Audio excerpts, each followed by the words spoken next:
بسم اللہ الرحمن الرحیم۔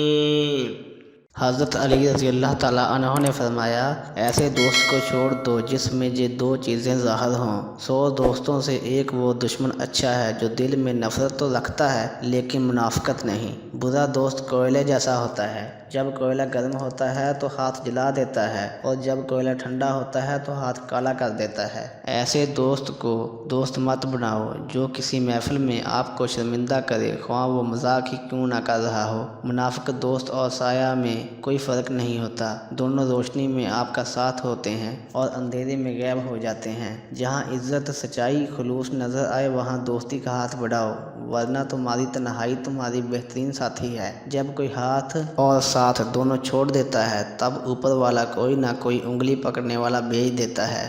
مثبت و مفید دوستی وہ ہے جو تقویٰ، پرہیزگاری کی بنیاد پر استوار ہو۔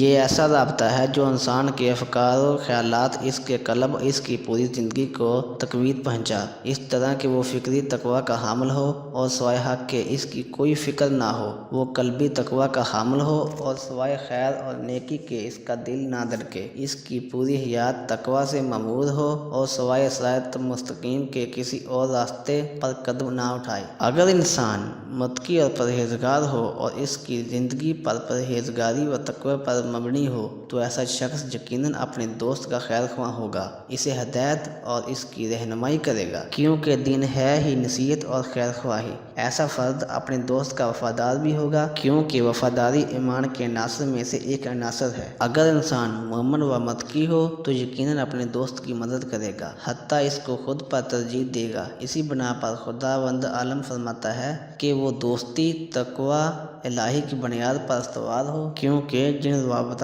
و تعلقات کی بنیاد و تقویٰ پرہیزگاری پر قائم ہو، ان کا آغاز خدا، اس کے رسول اور اس کے اولیاء کے دل میں ہوتا ہے اور وہ اسلامی عقائد پر استوار ہوتے ہیں۔ لہٰذا جب تک انسان تقویٰ کے راستے پر گامزن ہو، گویا اس نے خدا کی رسی کو مضبوطی سے تھاما ہوا ہے۔ کیا یہ درست نہیں ہے کہ پروردگار عالم نے اپنی رسی مضبوطی سے تھامنے والے ایسے شخص کو کہا ہے جو نیکوکار اور اس کے سامنے تسلیم ہو؟ پھر پروردگار